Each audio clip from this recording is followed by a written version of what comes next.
자, 안녕하세요. 북서울 카페 여러분. 안녕하세요. 자, 오늘은 이제 저번 시간에 이어서 대한제국의 이제 개혁 내용을 할게요. 여기 이제 강의실을 이제 아현동 쪽에 좀 빌렸거든요. 그래서 좀 넓게 쓰고 있어요, 지금요. 네. 답답한 세미나실보다 좀 나은 것 같은데, 주변에 여기가 저희 주위 세탁이기 때문에 노래 소리가 약간 간간히 들릴 거예요. 그래서 그걸 좀 양해 좀 해주시고. 자, 그러면 대한제국 이제 볼게요. 저번 시간에 이제 어디까지 했냐면 대한제국 성립까지 했어요. 그래서 이제 침제 권한을 하고 강군한 연호를 사용하고 원구단에서 황제 즉위식까지 했다. 이 내용까지 했는데요. 자, 그러면 다음은 개혁 정책의 내용을 볼게요. 자, 이 개혁 정책을 볼 때 이제 주로 볼 것은 경제 부분이죠. 거의 강국개혁하면 경제 부분이 나와요. 지계 발급 관련된 내용. 예, 그래서 여기를 이제 집중적으로 봐야 되는데, 자, 거기 이제 대한민국 국제가 있어요. 대한민국 국제는 오늘날 말하면 헌법하고 비슷해. 헌법. 그래서 이제 헌법이 비슷한데, 제가 1조부터 해서 9조까지 이제 내용을 쭉 놨는데, 요거는 이제 원래 원본은 아니고요. 교과서에 있는 거예요. 네, 교과서에 있는 사료예요. 그래서 이 원본은 한문투로 해가지고 좀 어렵게 돼 있어요.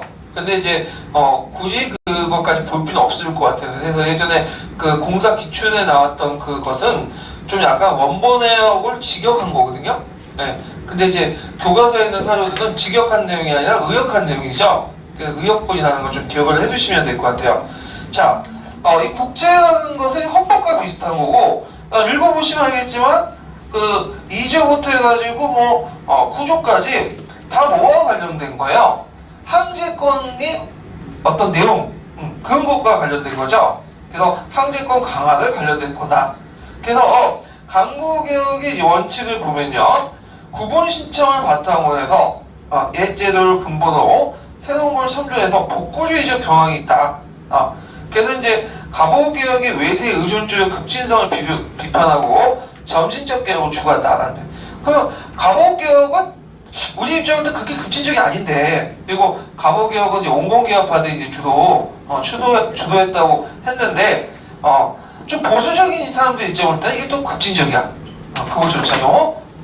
그리고 이제 이 갑오개혁을, 강무개혁을 참여했던 사람들은 온건개혁파들 쪽이 아니에요. 예전에 얘기했지만 어떤 사람들이죠?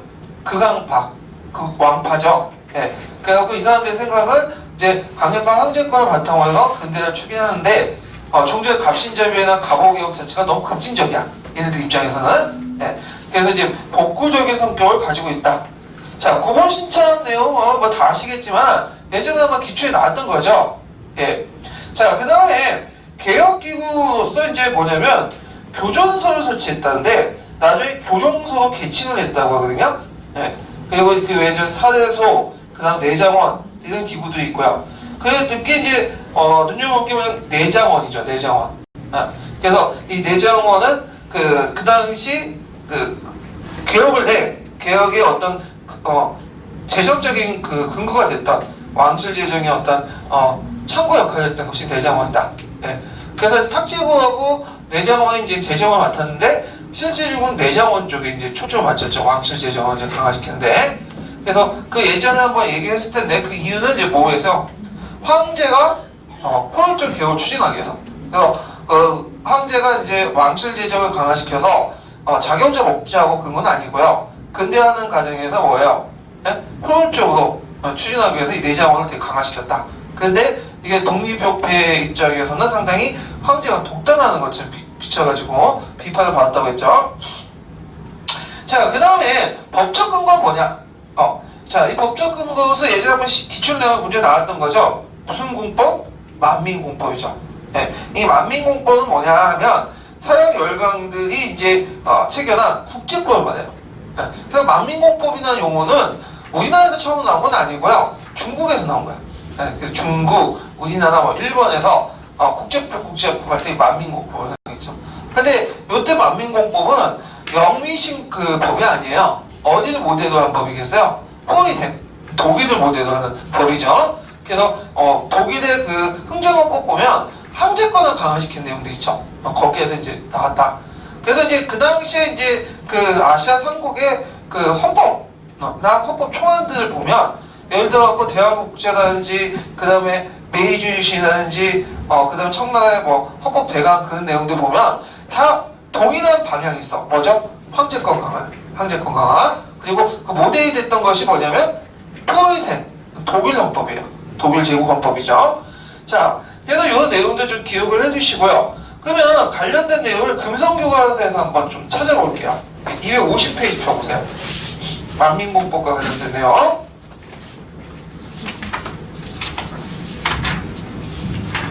자, 그 금성교과서 보면 이제 그 만민공법 내용이 있어요. 미국 선교사 월련 마턴이 중국의 한문으로 번역한 건데, 이런 그 만민공법 내용이 이제 그 뭐냐면 조선과 일본에도 널리 보급되었다.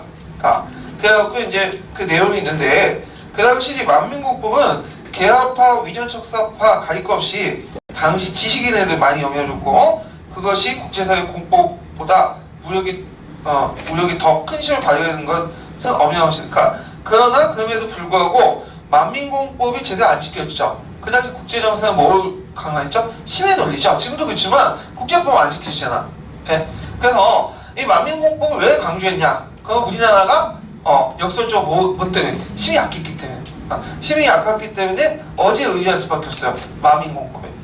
그래서 위전착사 운동가들도 초창기 때는 이제 서양들은 오랑캐라고 지칭하죠. 금수라고 하면서. 예. 근데 이제 말기에 들어가면 이제 생각이 바뀌어. 그래가지고 이제 만민공법을 내세워갖고 이제 서양 오랑캐나 일본이 우리를 침략한 거는 오랑캐가 침범하는 게 아니라 뭐죠? 만민공법 위배되는 것이다. 이런 식으로 이제 해석하면서 만민공법을 내걸거든요. 예. 그래갖고 이제 요 내용들 좀 파악을 해주시면 될 것 같아요. 자, 250페이지 두 번째 단락부터 보죠. 이 책은 제 98장에는 이 책 제98장에는 강대하고 횡포한 나라가 다른 나라의 자주권과 자리권을 침탈한 경우 모든 나라가 호응하여 구원한다라는 규정이 있어서 특히 주목을 받았다. 이러한 이유로 대한제국 선포를 준비하면서 만민공법을 면밀히 검토하였고 대한제국 선포에 대해 국제사회의 승인을 얻어내기 위해 많은 노력을 기울였다. 만민공법은 계합파, 위정척사파를 가릴 것 없이 당시 지식인들에게 많은 영향을 끼쳤다. 그러나 당시 국제사회에서는 공법보다 무력이 더 큰 힘을 발휘하고 있었던 것이 엄연한 현실이었다. 네. 그래서 만민공법은 그다음에 국제법을 의미한다. 네. 그래서 그 내용들 좀 파악을 해두시고요. 자, 그 다음에 그 정치, 군사, 외교 개혁을 이제 볼게요. 자, 정치 내용을 보면 아까 이제 전제군주권을 강화시킨다고 했죠. 전제군주권. 그래서 황제권을 강화하여 황제의 모든 권력을 독점하고 황실재정을 확충했다. 그래서 이거는 이제 거의 메이지 유신하고 비슷하다고 예전에 얘기했을 거야. 황제권을 강화시켜서 급속한 근대화를 이루기 위한 어떤 조치였다. 자, 그래서 있고, 그 다음에 이제 행정구역 개편 내용을 보면요. 자, 예전에 제2차 갑오개혁 때 전국을 23도로 나눴죠. 근데 분할 명칭 자체가 이제 우리 시점과 맞지가 않아. 일본식이기 때문에 이걸 13도로 다시 바꿨어. 원래 8도였는데 이걸 2도씩 나눠가는 거죠. 잘라가지고 13도가 된 거죠. 자, 그래서 있고, 이게 예전에 기출문제 나왔던 거죠. 자, 그 다음에 의정부를 부활하고요. 그 다음에 중추원을 구성을 하고, 그 다음에 평양을 서경으로 격상하고, 경자 들어가면 되게 이제 항제국 체제거든요. 예. 그 다음에 풍경궁을 건립했다. 풍경궁은 이제 행궁인데 뭐 중요한 건 아니고요. 자, 군사를 보죠. 자, 군사를 보면 이제 황제권을 강화하고 치안을 유지하는데 수준에 벗어나지 못했다. 그래서 되게 꿈은 되게 거창해요. 진병제를 실시하고, 그 다음에 친위대를 진강하고 등등등 했지만 결정적으로 돈이 없어. 돈이. 예. 그리고 이제 요때 이 군사 조직은 이제 건 모습은 포이센의 영향을 받았어요. 그래서 황제가 고종 황제가 뭘 항상 착용하냐면 그 포이센의 공복 있죠. 포이센의 공복을 착용하면서 이제 행사에 나오고, 그 다음에 또 그 국가를 만들었죠. 그래서 이제 그 에아 게르트가 작곡한 대한제국의 국가가 있어요. 국가. 예전에 한번 역사전에서 한번 틀어준 적이 있는데, 요게 이제 그 국가를 만든 사람이 독일 사람인가 그럴 거야, 아마. 그 에르게르트가 독일 사람인데, 에르게르트가 이제 우리나라 대한제국의 국가도 만들고, 누구도 만들면 기미가요 있죠? 기미가요도 만든 사람이야. 그래서 좀 거치는데, 우리나라 국가가 이게 참 신입적인 성격이 강해요. 여러분들 예국가 알죠? 예국가 누가 작곡했다고 했죠? 안희태, 그 다음에 윤치홍. 안희태가 그거 작곡할 때, 그거 어디에서 나오냐면, 처음에 만주국이 이제 탄생을 할 때, 만주국 한타곡으로, 한타지, 그러니까 만주국 청양가로 이제 만든 거예요, 이게. 근데, 그게 이제, 만주국 망하니까, 이게 그냥 논리야. 그래서 이게 갑자기 예국가를 썼다고 하는데, 그래서 처음에 이게 별로 안 좋은데, 하여튼 그렇게 했고. 자, 그 다음에, 서원의 친위대를 증강하고, 시위대를 창설했으며, 지방의 진위대를 확충했다. 그 다음에, 원수군을 설치했죠. 그래서, 황제를 이제, 원수 두고, 거기에 원수부를 설치해서, 황제가 최고 통수부를 이제 설치했고, 그 다음에, 육군 흥방대를 설치했다. 거기서 또 한 가지 더 추가하자면, 뭘 실시하려고 했죠? 진병제. 진병제를 실시하려고 시도는 했어. 근데 예전에 막을처럼 안 했죠. 못한 거죠. 예. 그래서 진병제를 실시하고 했다. 그래서 진병제 실시 조칙을 발표하죠. 자, 그리고 이제 무관학교를 만들어서 고급 장교를 양성하고요. 그 다음에 근대적 해군을 건설하기 위해서 최신 군함을 이제 들어왔어요. 양모하고 강제호 같은 최신 군함을 이제 했는데, 이것은 이제 원래 일본 애들이 영국 화물선, 자기가 사용했던 영국 화물선을 갖다 판 거야. 그걸 이제 개조해가지고 군함을 만들었다고 하거든요. 예. 근데 한 번도 사용되지 못했어. 예. 근데 최초로 서양식 군함이 양모였다. 그런 것 좀 파악을 해주시면 될 것 같아요. 자, 그 다음에 외교를 보죠. 외교를 보면, 자, 이 당시 이제 연해주와 간도 지방 교민들을 보호하기 위해서, 그 당시 블라디보스토크에 어디 붙어 있는지 아시죠? 그래서 연해주의 중심 도시죠. 해삼인 통상사무소를 설치해요. 여기 해삼인 통상사무소는, 해삼인은 뭐냐면 연해주를 한자를 적을 때 해삼이라고 했어요. 그 당시에는. 그래서 해삼위에 설치한 일종의 영사관 정도를 보시면 돼요. 영사관. 예. 그 다음에 북간도라는 건 어느 지역이냐면, 우리가 오늘 조선족 자치주 있죠. 백두산을 기점을 가지고 저쪽 해가지고 연해주 쪽이에요, 지역. 예. 그래서 이제 이 지역을 북간도, 조선족이 많이 사는 지역을 편입을 시도했어요.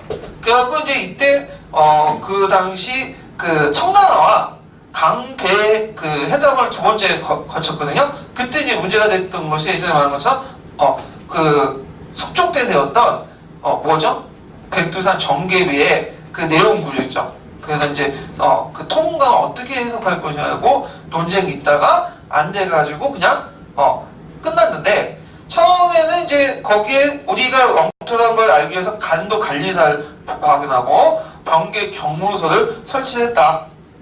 그래갖고 나름대로 우리 영토를 주장을 했죠. 근데 이제 나중에 일제가 1905년에 벨사조약 맺고 나서 그걸 기반으로 해가지고 1909년에 안봉성 철도 부속을 얻는 대신에 간도 지역을 누구한테 넘겨준 거예요? 성나한테 넘겨줬던 거죠. 그래서 이제 중국 땅이 된 건데, 자, 하여튼, 자, 그러면 강모개혁 때 했던 이제 간도나 이런 독도 관련된 내용도 한번 읽어볼게요. 예전에 한번 관련 문제를 뽑았긴 뽑았는데 자세한 내용을 교과서 찾지 못했어요. 그래서 한국사 교과서 보면 알겠지만 간도 독도 부분이 자세히 설명되어 있거든요. 그래서 다 읽지는 못하고 뭐냐면 한 두 개 종류 정도 찾아보고 한번 넘어갈게요. 비상교육 찾아보세요. 비상교육 256페이지.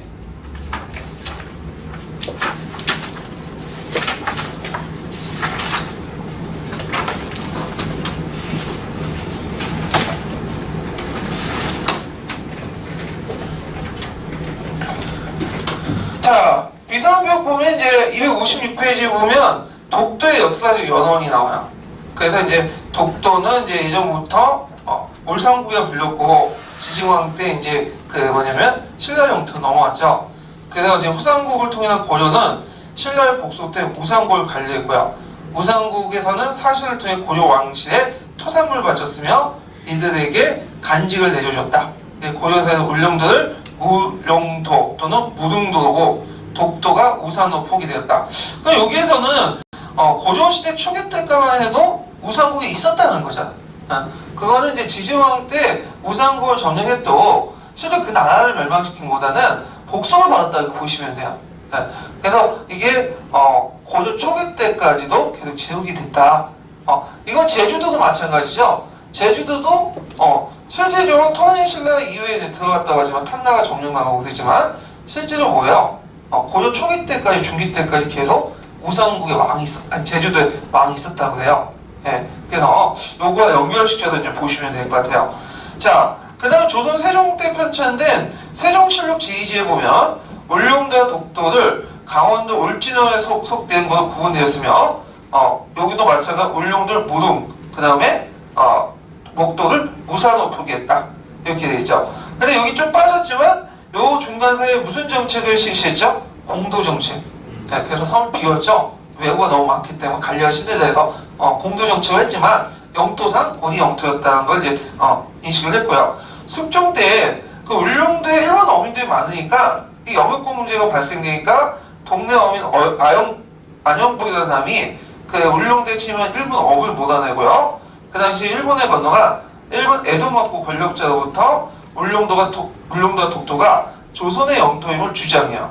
그때 이제 안영복이 가져온 조선 팔도 지도를 일본 관리가 문서로 옮겨 적었는데 여기에서 다케시마는 지금은 죽도, 지금은 어디죠? 독도죠. 근데 그 독도가 아니라 그 전에는 울릉도가 다케시마였어요. 그리고 독도는 뭐라고 해요? 마쓰시마. 송도라고 했죠. 송도. 그래서 명칭을 좀 구분해보세요. 독도란 거는 후에 이제 그 20세기 들어가서 이제 그렇게 불렸던 거야. 이건 일본 애들이 이제 독도를 다케시마라고 부르기 시작한 것은 20세기 때 초반 때다. 자, 그 다음에 그 이후 이제 일본의 어민들이 울릉도에 가지 못하도록 도해금 지정을 내렸다. 그래서 만약에 도해에서 잡혀가지고 발각이 되면 처형까지 시켰어요. 그런 사례가 있어. 자, 그다음 안영복 사건 이후에 이제 조선정부에 펼친 동북 문헌비구에는 울릉과 우산은 모두 우상국의 땅인데 우산은 바로 외인들이 말한 송도이다. 그래서 세종 시리즈보다 더 명확하게 독도가 기록됐다. 이때 송도는 어디를 말한 거죠? 독도를 말한 거죠. 독도. 자, 일본의 독도 불법화를 볼게요. 자, 대한제국 시기에 일본 어민들이 불법적인 침입이 잇따랐다. 일본 정부 울릉도와 일본이 거주하는 것을 합법화하기 위해서 여러 차례 노력했으나 대한제국의 정부가 이게 강력하게 대응하자 일본 공사는 울릉도에 일본이 거주하는 것은 조약 규정에 어긋난다 하면서 스스로 인정하였다.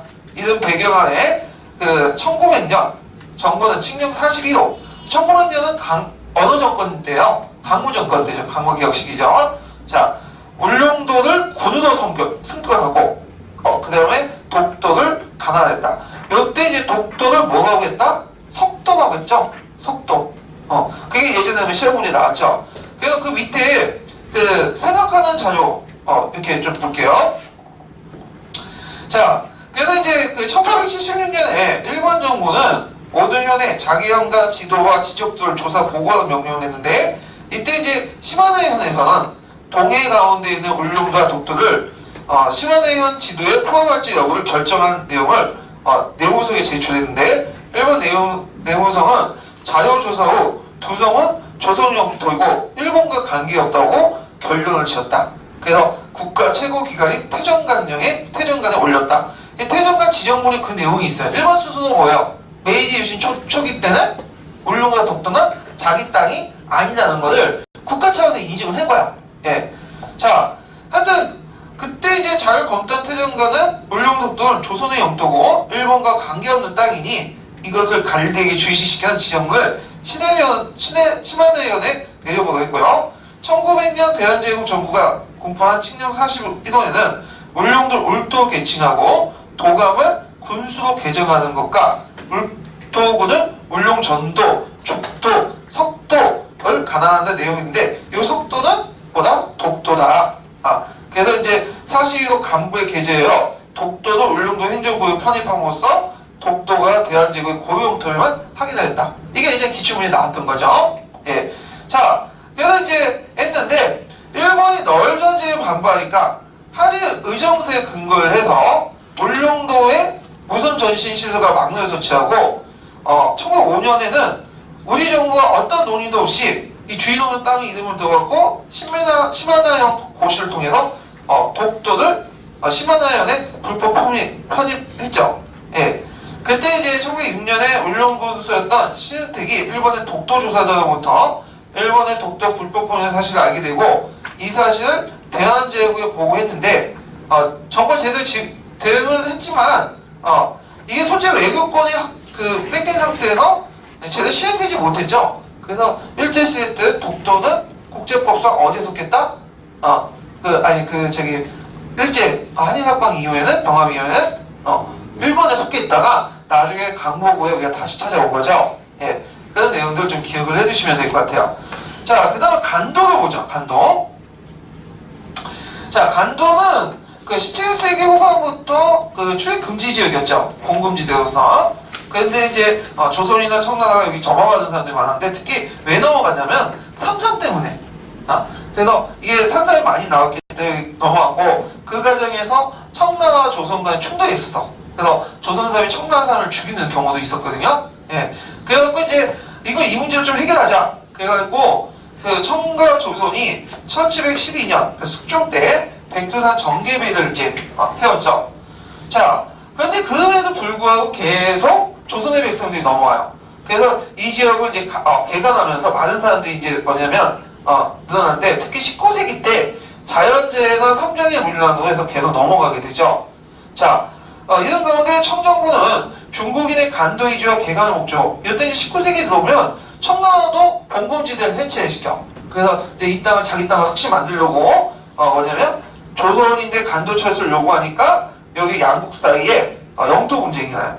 그때 이제 강개 회의를 열게 되거든요. 두 차례 거쳐갖고. 근데 아까 얘기는 백두산 정계배를 둘러싸고 뭐예요? 팽팽히 맞섰죠. 그래서 간도 기성 문제는 결론을 내지 못했다. 그래서 대한제국 수립되니까 이제 그 1897년과 1898년에 편지 답사를 하고 그 다음에 이방윤이라는 사람을 간도 관리사를 파견해서 간도 주민들을 직접 관할했고요. 그 다음에 을사조약 이후 잠시 이제 일본도 그 통강부 임시 간도 발전소를 설치했어요. 이것은 그 간도가 누구 땅이라는 걸 인정하고요. 일본조차도 조선인 땅이라는 걸 인정하죠.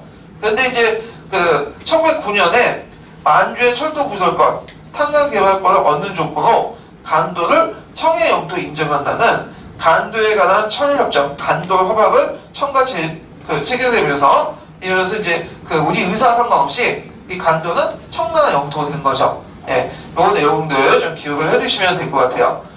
자, 그 다음에 이제 또 볼 게 뭐냐면 더 보충 볼 게 뭐냐면 니베르 교과서 잠깐 펴볼까요?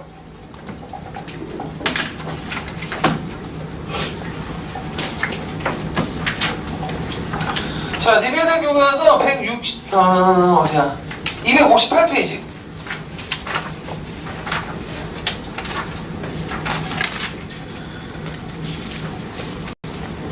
자, 요거는 이제 그 간도와 관련된 내용이고, 잠깐만, 위 앞부분에, 뒷부분에, 256페이지는 독도와 관련된 내용이죠. 예. 그래서 이제, 내용이 있는데, 한번 읽어볼게요. 요즘 길지만, 시험 문제 나올 수 있기 때문에, 요즘에 독도 문제가 상당히 부각이 되잖아요. 예. 한번 읽어볼까요? 여기 256페이지에서 257페이지까지요. 독도는 역사적으로 우리 영토였다. 독도는 울릉도에 구속된 섬으로 삼국시대 이래 우리나라의 고유 영토였다. 삼국사기 신라 봉기 지증왕조에는 지증왕 13년 이찬 인사부가 우산국을 정벌하여 복속하였다는 기록이 있는데 여기서 우산국은 울릉도와 우산도를 함께 가리키는 말이다. 독도가 우리 영토였다는 사실은 각종 지도나 기록을 통해 알 수 있다. 세종실록 지리지에는 현해 정동 쪽에 있는 우산과 무릉은 거리가 멀지 않아 날씨가 청명하면 가히 바라볼 수 있다라는 기록이 있다. 16세기 신증 동국 여지승란의 팔도 총도에는 독도가 그려져 있다. 심지어 일본의 옛 지도에도 독도가 조선 땅으로 표시되어 있다.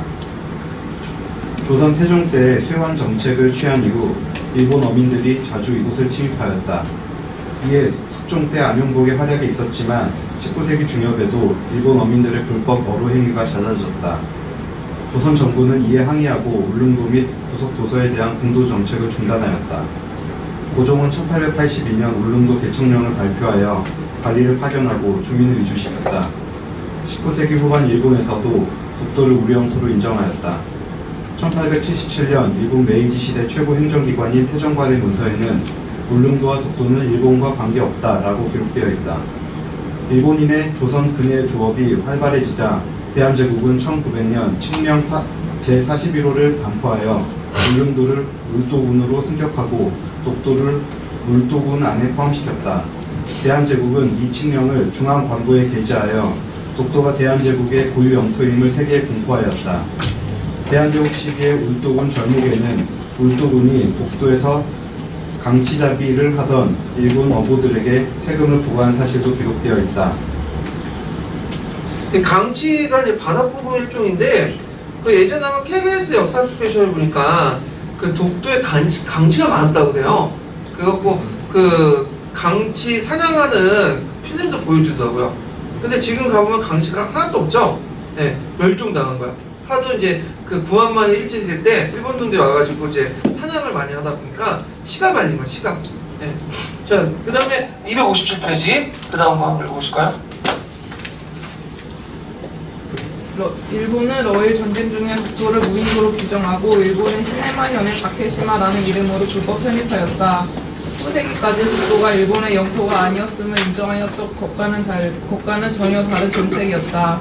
1904년 일본은 대한제국의 한일의정서 체결을 강요하여 러일 전쟁의 수행을 위해 자국이 필요로 하는 한국 영토를 자유롭게 사용할 수 있도록 하였다. 일본은 동해에서 러시아와 해전을 앞둔 상황에서 독도의 군사적 가치를 고려하여 독도를 일방적으로 일본 영토에 편입하였다. 일본은 1905년 시네마현 고시 제40호, 즉 독도는 주인이 없는 땅이므로 일부 시네마현 소속의 도서를 편입시킨다라는 조항에 근거하여 독도 영유권을 주장하고 있으나 당시 관보 및 일간지에 게재되어 있지 않아 국내 외적으로 법적 효력을 가지지 못한다.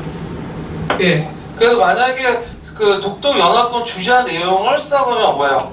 독도는 주인 없는 땅으로 일본 시네마현에 편입했다. 그 명분이고, 그게 문제점이 되면 그 밑에 쓰면 되겠죠? 당시 간보 및 일간지에 게재되지 않아 국내적인 법적 효력을 가지지 못한다. 어디에만 공시해놨어요? 시네마현 고시에만 해놨죠? 그래서 이런 내용에 대해서 이제 기억을 해두시면 될 것 같아요. 자, 그 다음에 다시 이제 내용에 들어가서요.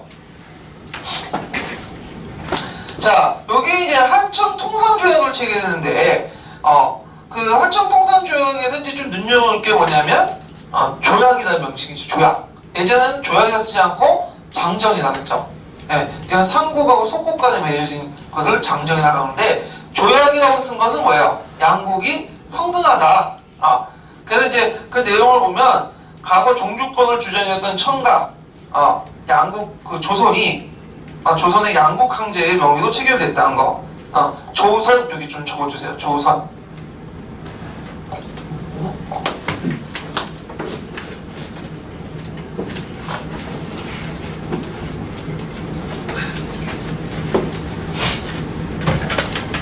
청과 조선 간의 양국 간의 황제 명의로 체결됐고요.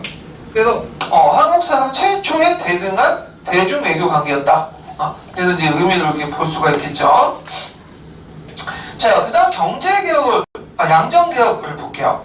자, 양전지계사업은 별표 3개 쳐놓으세요. 강호개혁 나오면 항상 거기 나와. 양전지계사업. 요번에 시험 문제 나왔죠? 자, 그 지계사업은 떨어져 있는 게 아니라 속 붙어 있어. 양전사업이 뭐죠? 양전사업이? 토지조사사업. 지계는 그걸 바탕으로 해서 그 토지 문서를 발급해 주는 거지. 국가가 토지 소유권 인정해 주는 문서죠. 예. 그러니까 오늘날 뭐하고 비슷하냐? 부동산 등기 제도하고 비슷해요. 그래서 오늘날도 있지만 동사는 뭘로? 소유권 이전을 그냥 주는 걸로 이전하죠. 예를 들어 내가 볼펜이 있으면 이거 동산이죠. 그럼 사람한테 주면 소유권이 이전돼. 근데 이런 건물 같은 것들은 내가 너 가져 한다고 해서 소유권 이전되는 게 아니죠. 어떻게 돼? 동사무소에 가서 등기를 해야 돼. 그래야지 국가에서 이제 인정받고 소유권 인정하는 거야. 이 부동산 등기제도라고 하는데 이 부동산 등기제도의 호시가 뭐냐면 그 지계죠. 지계. 자, 그래서 이제 그 강원 양전의 지계사의 목적이 뭐냐면 일몰주의 근대 토지 소유권 확립. 그래서 일몰주라는 말은 뭘까요? 한 가지 물건에는 한 가지 권리만 있다는 거야. 하나의 토지나 건물이나 이런 것은 예전에는 여러 가지 그 권리가 있었죠. 입회권이라든지 소유권이라든지 경작권이라든지 도지권이라든지 그걸 다 없애고 무슨 권리만 인정해 준다는 거야? 소유권만. 그래서 이것이 근대적인 어떤 그 소유권 중심의 어떤 토지제도죠. 자, 그 다음에 지주제를 뒷받침할 수 있는 법과제도 마련. 농민경제 안정. 농민경제 안정은 그냥 들어가는 말이고 실제로 그 앞에 지주전호제는 좀 뒷받침하는 거. 지주제. 그래서 요거는 그 일반 농민들에 위한 개혁이 아니에요. 누구에 위한 개혁이죠? 있는 사람들, 양반들이나 지주들의 개혁이야. 네. 그래서 좀 한계가 있다. 자, 강원양제 배경을 보면요. 자, 19세기 말에 조선사회 토지 문제를 둘러싸고 사회적 갈등이 심화됐다는 거. 그래서 토지 소유 불균형뿐만 아니라 부수행정도 침대없고, 그 다음에 국가가 토지를 정확히 파악하고 소유권 확인 필요가 있었고요. 그 다음에 이제 개항 이후에 일본들이 그 불법적인 토지 정탈이 확대돼요. 특히 일본인들은 이제 그 개항장을 중심해 전라도를 중심해 갖고 농장을 확대해 나가거든요. 땅을 사들이고 왜 그럴까요? 농장을 통해서 쌀농사를 지으려고. 그래서 불법적인 어떤 토지 정탈을 확대하기 위해서 그 대책이 필요했는데, 그래서 그 지계 사업의 내용을 보면 대개 이제 외국인의 토지 소유를 금지하는 조항을 명시해놔요. 이거 왜 명시해놓을까요? 일본인들 농장 확대를 막기 위한 거죠. 네. 자, 그럼 세 번째로는 그 근대화 작업하려면 돈이 필요하죠. 근데 그 당시에 농업국가에서 돈은 어디서 많이 나와요? 돈은 농업에서 나오잖아. 땅에서 나오잖아. 그러니까 안정적인 지세를 충당하기 위한 목적에서 했다. 이렇게 이제 보시면 되겠죠. 그래서 이제 양정리 지계사업 기구를 보면요. 요번에 이제 시험 문제 나온 게 이거죠. 처음에는 양지하원을 했다가 그 다음에 지계하원으로 이렇게 바뀌죠. 그래서 원래는 양지 사업하고 지계 사업이 별도의 사업이었는데 하나로 합쳐지죠. 지계하원 쪽으로. 예.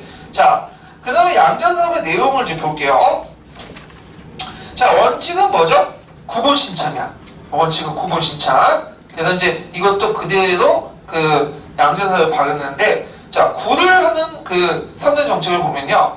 양전 사업의 여러 나라, 여러 규정의 나라의 예법. 그러니까 예전부터 조선시대 때 했던 것을 그대로 사용했다. 그래갖고 이제, 그 대표적인 게 이제 그 결부법이나, 그 다음에 전품 6등법 있죠. 그래서 땅에 등급을 할 때 6개로 나눈 거. 결부법은 생산량을 바탕으로 한다는 거. 근데 이제 그 심포생을 보면 마지기만 사용했다 이렇게 나오거든요. 그거 틀린 거예요. 결부법과 함께 뭐도 같이 사용한 거야? 마지기도 같이 사용한 거지 결부법을 폐쇄한 건 아니에요. 이거는 좀 잘못 기록한 건데, 그 포셈 읽다 보면 좀 틀린 내용도 있어요. 아이고. 자, 마지기는 뭐죠? 마지기는? 마지기는 파종량이죠? 파종량을 바탕으로 해갖고 이제 한 것도 있죠. 자, 그 다음에 그 지계 원칙의 이반 형식 양안 형식이었다. 양안이라는 것은 조선시대 때 양전하고 나서 만든 토지 대장을 말하는 거죠. 예. 그래서 이런 것들은 이제 예전 것을 바탕한 정책이었고요. 그래서 또 새로운 정책을 임한했죠. 자, 그래서 이제 먼저 미국인 측량 기사들 초빙해요. 그래서 이제 한 3년 동안 실시를 해서 전국의 3분의 2 토지를 측량했다고 해요. 그래서 이걸 바탕으로 나중에 지계를 발급했다는데, 양정의 정확하기를 기하기 위해서 서구의 근대 측량 기술을 이용했다는 거. 그리고 이걸 바탕으로 지게를 발급했는데, 근데 주의할 것은 지게를 발급한 것이 전국적으로 실시한 게 아니라 일부 지역만 발급했어. 그래서 그것을 이제 이어받은 것이 전국적으로 실시한 게 뭐죠? 토지조사 사업이야.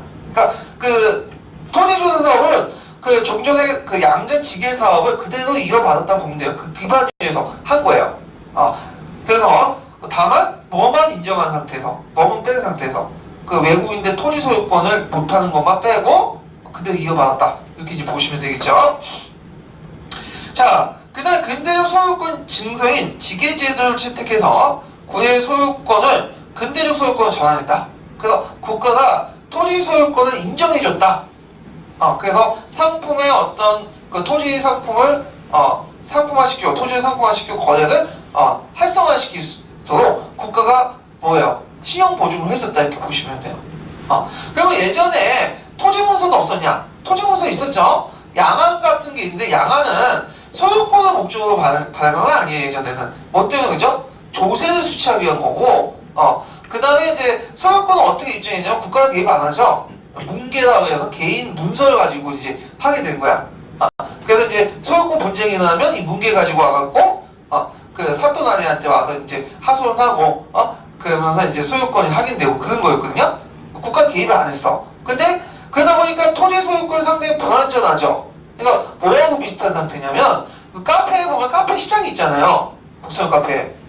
그래서 거기에 보면 이제 책도 주고 팔고 하는데 대개 보면 이제 서로 믿고 하는 과정에서 이제 하는데 보면 이상한 사람들 있잖아. 그래서 돈을 받고 이제 책을 안 보내준다든지 그래서 경찰서에 신고해갖고 그런 일도 있고 전화를 했는데 안 받아. 그래가지고 그게 상당히 불안하단 말이야. 그럼 그런 상태에서는 이게 거래가 잘 이루어지지 못하죠. 서로 불신이 이제 생기니까. 근데 옵션이나 이런 데서는 거래가 잘 되죠. 누가? 사이트가 중재돼가지고 거래를 성사시켜주기 때문에 파는 사람이나 이런 사람도 이제 신용을 보증을 해주고 만약에 문제가 생길 경우에는 그쪽에서 그 사이트에 보증을 해주잖아. 그러니까 거래가 활성화되잖아. 그 역할을 누가 해주겠다는 거야? 국가가 해주겠다는 거야. 그러니까 토지를 상품화시켜서 거래를 원활히 할 수 있도록 국가가 인정해주는 이게 되게 중요하거든요. 예. 자, 그래서 이런 내용들 파악을 해주시면 되고요. 자, 그럼 지게사업 보죠. 지게사업은 이제 처음에 양전사업하고 별개로 시작됐다가 같이 통합이 됐죠. 자, 이 지게의 내용을 보면요. 지게의 발행 대상이 농지뿐만 아니라 정부의 모든 산림이나 토지 전담이나 가옥까지도 포함됐다. 그래서 종전의 그 지게 그 양전 사업은 이제 뭐와 관련된 거예요? 농지만 관련된 거죠. 근데 농지뿐만 아니라 모든 부동산에 확대됐다. 이렇게 보시면 되죠. 그리고 요번에 이제 시험 문제 나왔던 것이 명칭이 지게 대신에 뭘로 전환됐죠? 관계로 전환됐다. 그래서 지게가 답이냐 관계가 답이냐 이렇게 많은데 요거는 뿌셈에 나와 있는 내용이에요. 뿌셈에 나온 내용이고 그냥 지게 써도 맞게 해준 것 같아 다. 그거든요. 근데 엄밀한 관계였다라는 거. 그 다음에 종전에 규정되지 않았던 외국인 토지 소유를 금지했죠. 이걸 왜 그랬을까요? 이게 명시한 이유가 있죠. 아까 얘기한 것처럼 일본인들이 농지를 확대했기 때문에 그죠. 이런 것들을 막기 위한 거다. 그 다음에 이제 있고 그 다음에 양전한 아문의 사업을 인수해서 관계 발급관계 토지 측량 담당을 계속했다. 그래서 지게 사업에서 이어받았다는 거죠. 그래서 양전 지게 사업은 일단 토지 소유권은 근대법적으로 공인을 하고 이걸 통해서 이제 국가가 확정 짓고 관계를 발급하였다. 이렇게 이제 꼭 보시면 될 것 같아요. 자, 그 다음에 이제 넘어가서 한계를 보죠. 자, 한계를 보면 이게 이제 계속 진행돼 완전하게 끝나지 못했어. 그래서 그 너일 전쟁 중에 양전이 끝나지 못하고 그 다음에 지게가 다 발행하기 전에 일본의 압력 때문에 기간이 해체되고 그 양전 지게가 중단됐다는 거야. 그래서 아까 얘기한 것처럼 양전 사업이 전국토의 3분의 2 정도 했고 그 중에 일본만 뭘 받은 거야? 지게를 발급한 거야. 근데 일본도 이제 우리나라 먹고 나서 뭐야? 이게 필요하거든. 그러니까 예전에 양전 사업을 그대로 이어받아갖고 토지조사 사업을 한 거죠. 예. 자, 그 다음에 두 번째로는 그 지가의 비율로 지세를 부과하지 않고 뭘 다니도 했다? 결가를 가지고 적용하고 마찬가지로 그 예전에 그 뭐냐면 총액 그 공동납세 있죠? 그거 공동체에 징수를 했어. 그러니까 개인한테 징수한 게 아니라 마을 단위도 결부를 단위로 했고 징수라고요. 예. 그러니까 이제 일단은 근대적 지세 제도하고는 전혀 관련이 없는 거죠. 이런 측면에 볼 때는. 그래서 세 번째로는 이게 있는 자들의 개혁이죠. 있는 자들 토지 소유권 확실하고 그 가정에서 일본 일권주의를 내세워가지고 예전에 그 소작인들이 가지고 있었던 경작권이나 도지권 이런 것들 다 부정하는 거 아니에요? 그래서 이런 것들은 이제 그 있고 또 증거가 확실되지 않은 건 다 국유지도 한수했다는 거야. 그래서 신고하지 않으면 다 국유지에 대해서 어디서 많이 봤던 거예요? 토지조사상. 그러니까 일본 놈도 욕할 필요 없어. 이미 예전부터 양전사부터 그런 모습들이 보인 거예요. 예. 자, 그 다음에 아까 얘기한 것처럼 지주대의 권한만 강화시켜서 농민들 반발을 불러일으켰다. 이런 것도 이제 한계라는 거죠. 자, 그래서 이제 그 밑에 이제 관계 세칙 있으니까 읽어보시고, 그 다음에 이제 식상공업 정책을 볼게요. 식상공업 정책. 자, 이 식상공업이라는 말은 어떤 말이냐 하면, 이거는 이제 식은 뭐예요? 옮기다는 거죠. 우리가 식목일에 뭘 심죠? 나무를 심잖아. 그러니까 이식할 때 식이야. 그래서 서양의 산업을 이식해서 우리나라 경제를 흥하게 한다는 뜻이야. 이 식상공업이라는 정책은 우리나라 처음 실시한 정책은 아니죠. 어디에서 나오죠? 메이준.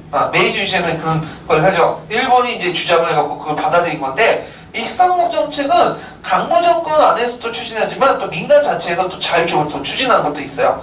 그러면 강무 정권 때 이제 내용을 이제 보면요, 그때 이 식상공업 정책을 주도적으로 했던 사람이 누구냐 하면 이용익이라는 사람이야. 이 사람 정도 이름을 좀 외워두세요. 이 사람은 법무상 출신이에요.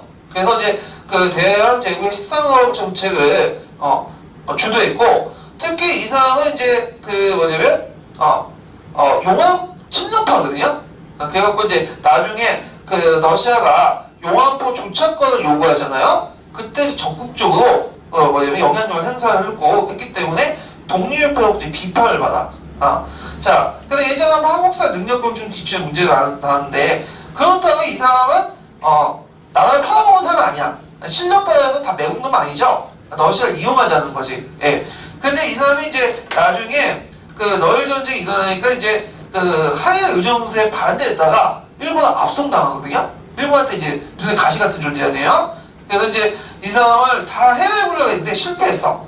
결국에는 이제 1905년 1월에 귀국한 다음에 이제 나라의 뭐는 주권을 다시 회복하려면 교육이 필요하다.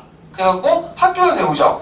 그래갖고 이제 보성소학교, 보성중학교, 보성전문학교, 그리고 인쇄소에 보성사세요. 그러니까 보성자가 들어가면 이 사람이 다 손이 된 거야. 자, 그중에 보성전문학교는 오늘날 어디의 전신이죠? 그 유명한 고대, 고려대 전시예요. 예. 고려대학교는 김성수가 만든 게 아니라 그 원래는 이용익이 만든 걸 김성수가 나중에 인수한 거야, 이거는. 예. 자, 그 다음에 을사조약이 체결되니까 고중의 밀서를 가지고 프랑스에 가던 중에 그 상동반도 일본 간원에 발각됐고요. 그에 파면돼서 해외 독립운동 하다가 1910년인가요? 블라디보스토크에서 죽었어요. 그러니까 이제 친일도 하지 않고 매국놈도 아니고 상당히 독립적인 성격을, 독립운동적인 어떤 성격을 갖고 있다. 독립운동가였다. 근데 이제 이 사람은 이제 여기를 얻어먹는 게 뭐냐, 독립협회에서 너무 보수적이라는 거야. 근데 이 사람이 보수적이다고 해서 근대를 반대했냐? 그건 아니에요. 예전에 말했지만 이 사람은 그 온건계파도 아니고 급진계파도 아니고 어디에 속한 사람이에요? 예? 근황파. 예? 근황파죠. 예. 그래서 이 근황파가 예전에 수급파라고 위전척사운동 같이 이렇게 묶어가지고 이렇게 인식을 했거든요. 근데 별도의 또 정치 세력이에요. 예. 그래서 다르게 인식을 해야 돼요. 예. 자, 일단 이용이라는 사람이 이제 주도를 했는데, 자, 이 사람들이 이제 개혁 내용을 보면, 자, 근본이 화폐개혁과 중앙은행을 설립을 시도했어요. 근데 성공했을까 실패했을까? 실패했죠. 근본적으로 뭐냐면 우리나라의 근본화폐 제도를 실시하려고 해도 뭐가 없어, 결정적으로 금이 없어. 금을 예출시켜 놓고 태어내가지고 지표를 받아야 되는데 금이 없는 거야, 결정적으로. 예, 요 부분이 예전에 한번 시험 문제 나왔는데 요거 잠깐 좀 점프해서 살펴볼게요. 몇 페이지를 보시냐면요, 361페이지 풀어보세요. 예전에 한번 이게 시험 문제 나왔던 거죠. 구한말 화폐 정책. 구한말 화폐 정책 한 2문제 나온 것 같은데 별표 한 두 개를 쳐놓으세요. 별표는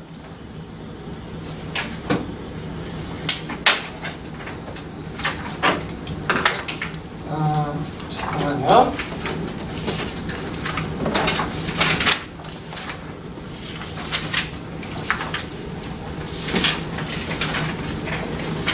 자, 그러면 이제 구한말은 이제 화폐 정책을 이제 보면, 자, 제가 이제 그 뒤에 도표를 그려놨거든요. 네, 도표를 좀 그렸는데 도표와 함께 좀 볼게요. 도표가 글씨가 엉망해갖고 제가 그냥 대충 그려놨는데, 여기 보면요, 일단 1876년에 그 강화도 조약의 부속 조약으로 수조교 부록이 있죠. 수조교 부록에 그 어떤 내용이 있냐면 개항장에서 그 일본 엔화를 유통시키는 그 내용이 있어요. 일본 엔화. 그래서 일본 엔화가 이제 유통이 됐죠. 그래서 이제 일본 엔화와 이제 조선화폐를 같이 사용하게 됐던 시대인데, 그래서 이제 이 조중에 1882년에 우리나라 해관세를 양도를 해. 어디 양도할까요? 중국에 양도해요. 청나라에. 근데 청나라를 또 누구한테 양도를 하냐면 일본한테 관리를 맡겨요. 그래서 일본이 그 해관세를 징수할 때 조선의 화폐뿐만 아니라 엔화도 같이 받도록 해요. 그러면서 일본 엔화가 확산이 되고요. 그러다가 이제 1894년에 가보개혁, 1차 가보개혁 때 뭘 발표하죠? 신식화폐 발행장전을 이제 설치를 하죠. 그래갖고 이제 이때 그 특징이 뭐냐면 이때 뭐예요? 일본 엔화가 개항장에서 벗어나서 전국적으로 화폐 발행하게 되죠. 그러다가 이제 1897년에 일본에서 은본위제에서 뭘로 넘어가요? 금본위제로 넘어가. 왜냐면 그 당시에 이제 추세가 은이 아니라 뭐예요? 금으로 넘어가요. 원래 이제 금이 왜 잘 안 사용했냐면 그 당시 그 전에는 그 금이 너무 시기했기 때문에 화폐로서의 뭐냐면 교환 스타일이 좀 떨어져요. 은은 시기성도 있지만 어느 정도 많기 때문에 사용할 수 있었는데, 근데 19세기 후반대 들어가면서 뭐 미국이라든지 오스트레일리아나 캘리포니아 그런 지역에서 금강산이 막 개발이 되거든요. 그러다 보니까 어떻게 돼요? 금이 이제 시기성이 약간 떨어지지만 널리 사용할 수 있을 만큼 축적이 돼서, 그리고 영국이나 그런 나라에서 은본위에서 금본위 넘어가게 되는 그런 거면서 일본도 그 추세에 맞춰서 은본위에서 금본위로 이렇게 바뀌게 되고요. 그때 이제 금본위 태어날 때 그 자국의 화폐가 이제 뭐냐면 부족하죠. 초창기 때니까. 그러니까 자국의 화폐를 이제 해외도 유출 금지시켜요. 그러면서 그때 사용했던 화폐가 뭐냐? 이때는 일본 엔화가 아니라 제일은행에서 발행한 제일은행권이야. 그래서 이 제일은행권은 그 일본은행 제일은행이 한국에서 발행된 일본 화폐거든요. 그래서 이 제일은행권이 이제 요때 이제 사용되기 시작했다. 조선화폐와 함께. 그래서 널전쟁 때 널리 유포됐고 군포로서. 그러다가 1905년 때 뭐죠? 메가달 화폐 개혁을 하게 되죠. 그러면서 우리나라도 이제 물로 넘어가죠. 금본위제도 확실히 넘어가게 되죠. 그리고 그 이때 이제 사용했던 화폐는 무슨 화폐다? 제일은행권이 이제 공식 화폐가 된 거고. 그러다가 1909년에 그 한국은행이 있어. 한국은행이 있는데 한국은행이 조선은행으로 이름을 바뀌어요. 그리고 한일 병탈 이후에는 이제는 제일은행권이 아니라 이제 뭘로 사용하죠? 조선은행권을 사용하게 돼요. 이 제일은행권이나 조선은행권은 일본에서 통용되지 않은 우리나라에서만 통용되는 일본 화폐야. 그래서 조선은행권 같은 경우에는 그때 이제 조선은행권을 만들 때 일화가 있는데, 그 지금도 보면 화폐에 누굴 집어넣죠? 인물을 집어넣잖아요. 네, 인물을 집어넣는데 뭘 집어넣으려고 했냐면 도요토미 히데요시를 집어넣으려고 했어.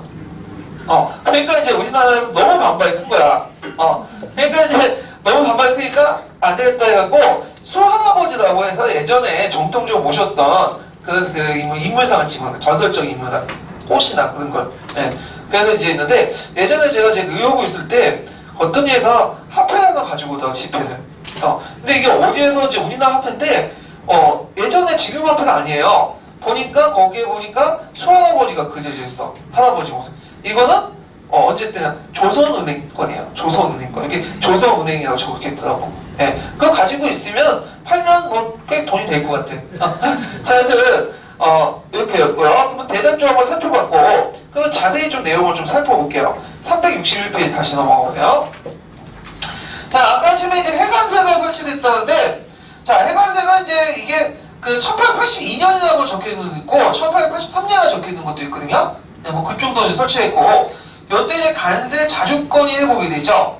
그러니까 1883년이 정확할 거예요. 그래서 제가 거기다 적어놨거든요. 그래갖고 이제 이때 일본 화폐가 학살됐는데 왜 이렇게 일본 화폐가 학살됐냐면 그 이유가 있어요. 왜냐면 이게 운영권은 원래는 이제 일본이 갖고 있었거든요. 아니 청나라가.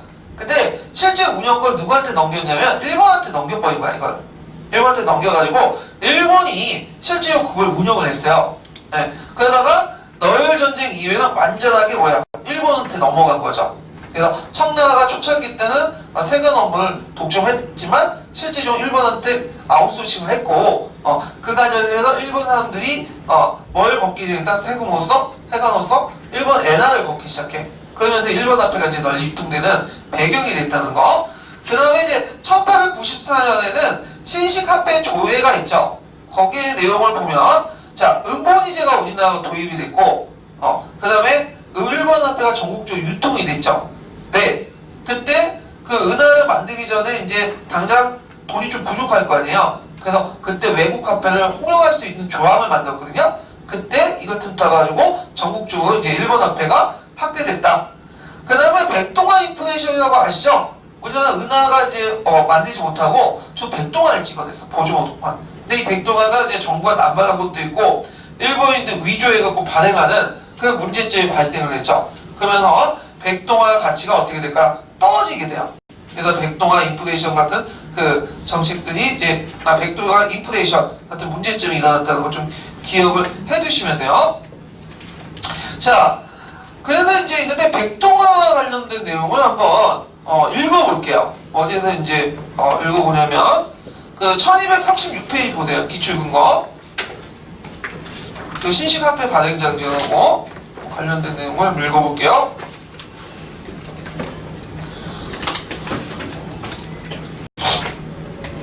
몇 페이지? 네, 1236페이지요. 주 537번. 백통장 백통화라고도 한다. 법정 가치는 한 개의 엽전 25문으로 규정되었다. 주성분은 엽전과는 달리 니켈이었으며 가운데 구멍이 없고 주조가 아닌 압인 방식에 의해 만들어졌다. 이게 뭐냐면 주조라는 것은 주물틀에 있죠. 주물틀에다가 동을 넣고 청동물을 넣고 거기에다 이제 만드는 거예요. 그래서 보통 이제 주물틀 엽전이라고 하죠. 그 나무 잎처럼 생겼다고. 압인은 뭐냐면 찍어내는 거야. 지금 방식이 압인이죠. 그리고 보통 이제 그 동전 같은 경우에는 엽전 같은 경우에 그 중앙에 뭐가 있어요? 구멍이 있죠. 근데 이거 구멍이 없어. 그런 게 특징이에요. 예. 백동화는 당시 당호전과 마찬가지로 그 소재 가치가 명목 가치에 크게 미달했는데 특히 위조화폐가 다량 유통되어 백동화 인플레이션을 초래했고 1905년 메가다 수타로에 의해 추진된 화폐 정리사업 과정에서 환수되었다. 예, 거기에 좀 눈여겨보면 소재 가치가 명목 가치가 크게 미달하는 건 뭐냐면 이런 거야. 예를 들어 우리가 지금 그 5만원권 있잖아요. 그 5만원 가치는 그 자체가 5만원의 가치를 지닌 게 아니죠. 이 5만원권은 뭐야? 그거 만드는데 1,000원도 안 걸어. 1,000원인가 밖에 안 되는데 이게 뭐야? 소재 가치야. 근데 5만원 뭐죠? 명목 가치예요. 그거 똑같아. 근데 예전에 침략화폐 같은 경우에는 그 자체가 가치가 있어요. 동이나 금이나 은은 그 자체가 가치가 있는 거죠. 근데 오늘날 지폐는 그 지폐는 뭐예요? 그 자체가 가치가 없는 거예요. 예. 그리고 그런 것들 얘기하는 거죠. 예. 신식화폐 발행 장정은 은본위 제도를 표방해 은화 5량을 본위화폐로 하도록 하고 보조화폐를 1량, 백동 이전 5푼, 적동 5푼, 황동 1푼 등이 규정되어 있었다. 이는 당시 일본의 화폐 제도와 같은 것으로 특히 본위화폐인 은 5량은 그 무게와 품위가 일본 은화 1엔과 동일했다. 이러한 화폐 제도가 마련된 것은 조선 나름의 독자적인 본위화 제도를 마련하려는 의도와 일본이 조선의 화폐 제도를 일본과 동일하게 만들어 조선 경제를 일본 경제권에 편입하려는 의도가 일치된 것으로 연유했다. 그러나 신식화폐 발행 장정에서 규정된 본위화폐 발행량은 2만 원, 10만 량 미만이었다. 그러므로 사실상 은본위 제도는 시행될 수 없었던 반면에 정부는 재정난 가운데 주조이익을 얻을 수 있는 백동화만 남발해 화폐 제도의 문란을 초래했다. 네. 그 다음에 주 1234페이지 보면 주 533번 잠깐 볼게요. 왜냐면 이제 백동화 인플레이션의 원인을 일본에서만 돌리는 경우가 있는데 일본 상인들이 이제 동전 기계를 사와가지고 동전 찍는 기계를 사서 찍어냈다 그런 측면도 있긴 있어요. 근데 정부에서 그것을 조장한 것도 있어. 네. 정부에서 말리는데도 불구하고 계속 찍어냈거든요. 그것이 인플레이션을 가속화시킨 것도 있어요. 네. 그러면 주 533번 한번 읽어볼게요. 국내부에서 황실의 재정을 보충하기 위해 백동화를 남발함으로써 오히려 물가 등기를 야기하고 국가 재정을 약화시키는 결과가 나왔다. 전환국에서 주조한 화폐도 황실의 중요한 재원이 되었다. 물론 제도적으로 이 화폐가 황실 소유라는 규정은 없었지만 1900년 전환국이 황제 직속기구로 승격함에 따라 전환국 주조 화폐는 황실 소유라는 인식이 확고해졌다. 고종은 1896년 3월부터 총세무사 겸 탁지부 고문인 브라운에게 재정 지출과 전환국의 관리를 맡겼지만 그는 고종 지출 요구조차 거절하고 백동화 주조를 철저히 통제하는 등 고종의 의도에 따르지 않았으므로 1897년 11월 가장 신뢰할 수 있는 이용익을 전환국장에 임명하여 화폐 주조를 장악하려고 했던 것이다. 이후 이용익은 철저히 고종의 뜻에 따라 전환국을 운영했다. 고종의 뜻에 따라 전환국을 운영했다는 건 말이 뭐예요? 백동화를 그냥 찍어냈다는 거야. 네. 자, 그래서 이런 것도 있다라는 걸 좀 기억을 해주시면 되고요. 다시 이제 돌아가서 자, 조선 정부도 근본위 화폐를 전환하려고 했어요.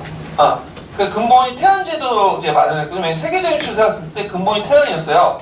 그래갖고 이제 화폐 조례를 공포하고 근본이 태안을 하려면 일단 기본적으로 뭐가 있어야 돼요? 중앙은행 있죠? 중앙은행이 있고 거기서 금을 예치시켜 놓고 뭐예요?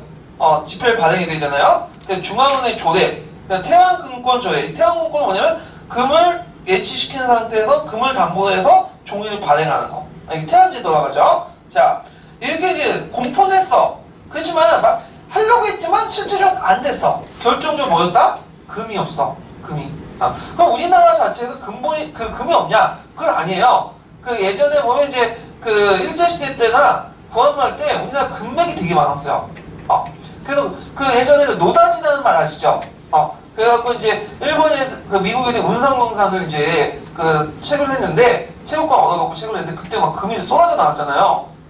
그러니까 그 농부가 이제 강도가 이제 금을 대면 그 미국 관리관이 너 터치 이렇게 얘기잖아. 건드리지 말라고. 우리 거니까. 이 말에 노다지라는 말이 나왔는데 그런 만큼 상당히 금이 많았어. 일제시대 때도 어떤 경우에는 일본 애들이 이제 그 뭐냐면 한국에 금이 많으니까 금강을 개발하는 사람에게 금강 개발권을 줬어. 그래서 그때 막 금강을 캐려고 많은 사람들이 거기 몰렸거든요. 그 폐가 망신한 사람도 있고 어떤 사람은 갑자기 바닥 부자 되는 사람도 있는데 그만큼 금이 되게 많았다는 거죠. 그래서 그때 금강산 개발해갖고 성공한 사람이 누구냐면 오늘날 조선일보의 가문 방언모 사장.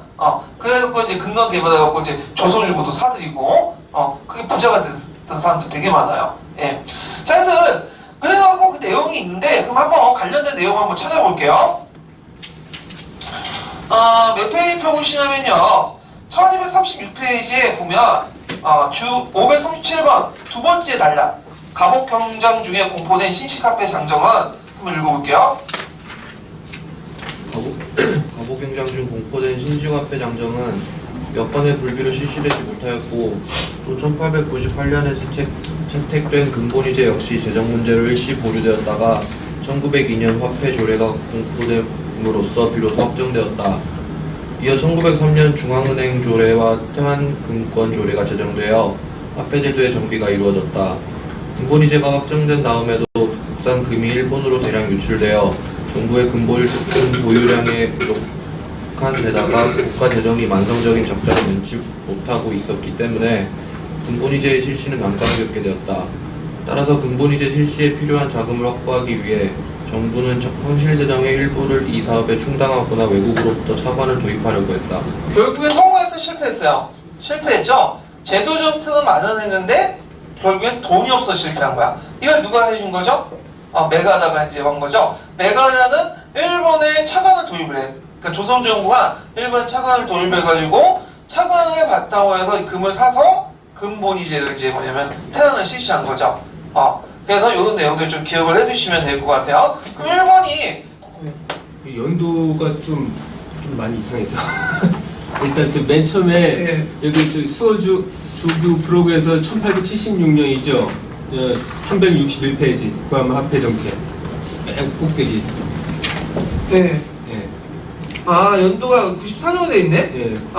이게 잘못됐네. 그거하고 네, 1876년이에요, 이게. 다섯 번째 근본위제 전환에서요. 네. 화폐 조례가 1902년 아니에요? 지금 여기 근거에선 1902년으로 돼 있는데.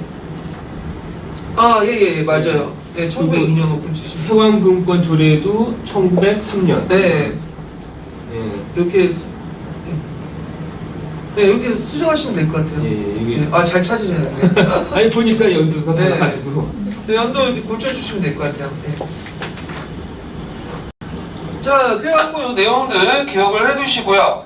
그 다음에 제일은행권 학사, 일본의 근본위제 실시에서 일본 엔화가 이제 국내 유입이 이제 금지되니까 너일 전쟁 이후에 이제 군포로 활용됐다가 그 메가다 화폐 이후에 본위 화폐도 이제 사용됐다. 그래서 1905년에서 대략 1907년 조선은행권이 이제 널리 유포될 때까지 사용했던 은행권이다. 좀 기억을 해두시면 될 것 같아요. 예. 자, 그 다음에 다시 이제 앞으로 들어갈게요.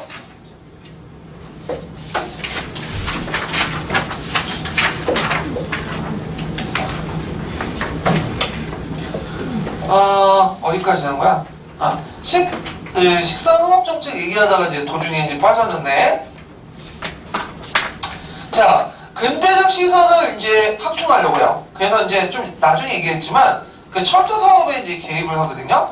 그래갖고 이제 경원선 철도 부설을 시도하거나, 경인선, 경부선 감독을 사업을 강화하거나, 또 아니면 이제 그 간선 같은 게 되게 보면 일본 애들이 이제 건설하죠. 그러니까 지선을 확보해갖고 지선을 좀 하려고 했지만 결국에 다 실패. 왜 그럴까요? 일단은 돈이 없어. 그 다음에 기술이나 이런 것들이 전혀 없어. 일본 방위 때문에 또 한 거고. 이 철도 부설 부분은 나중에 뒷부분에 다시 얘기해 드릴게요. 부분은요. 자, 그 다음에 전환을 가설하고요.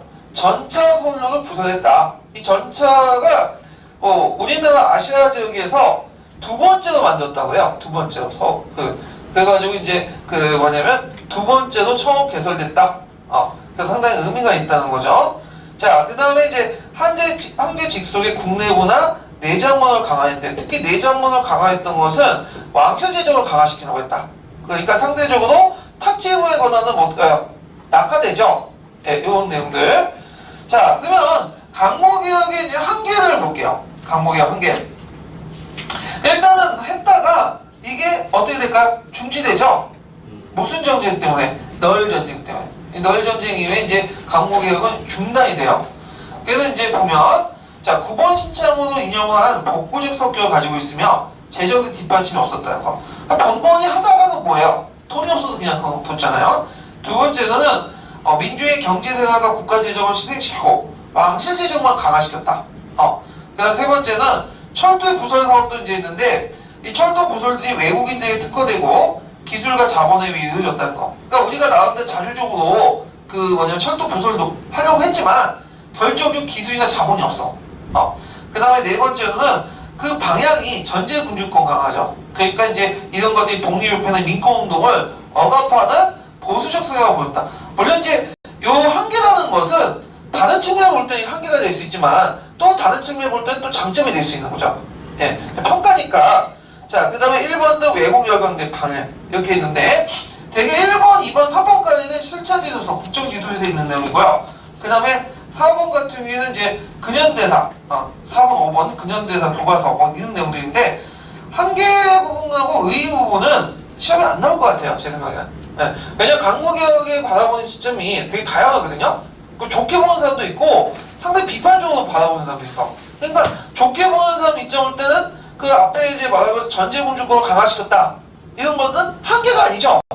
장점이지. 그 당시에 시대적 상황에 맞는 건데 나쁘게 바라보는 사람들 입장일 때 이게 뭐가 되는 거야? 한계가 되는 거죠.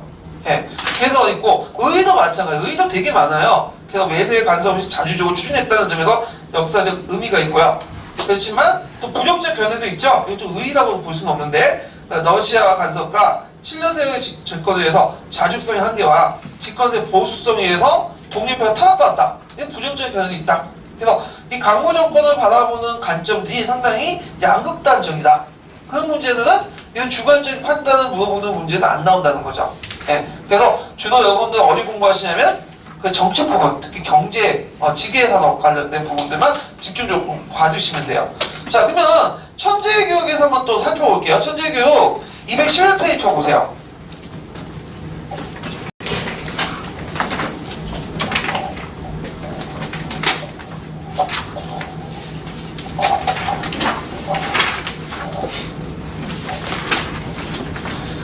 자, 거기에 보면 이제 그 강목의 의의와 한계가 있거든요.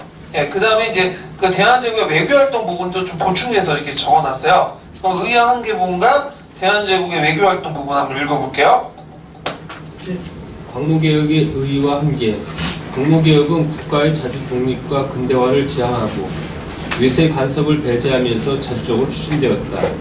특히 국방력의 강화를 비롯하여 상공업의 발전과 근대적 토지 소유 제도를 확립하려 하였다는 데 개혁의 의의가 있다. 또 교육과 과학, 기술 면에서도 일부 성과가 있었다.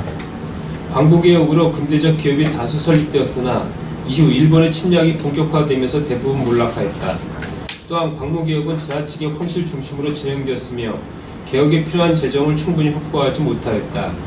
이뿐만 아니라 황제권 강화에 주력하여 인권을 보장하는 개혁에 소홀하였으며 집권 세력의 부정부패가 만연하고 수탈이 계속되어 민중의 저항이 계속되었다. 예, 그 다음은요.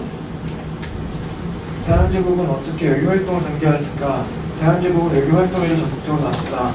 벨기에, 덴마크와 국교를 수교하였으며 미국 및 유럽 각국과의 외교를 통해 다각도로 대한제국의 국제적 안정을 위한 외교활동을 추진하였다.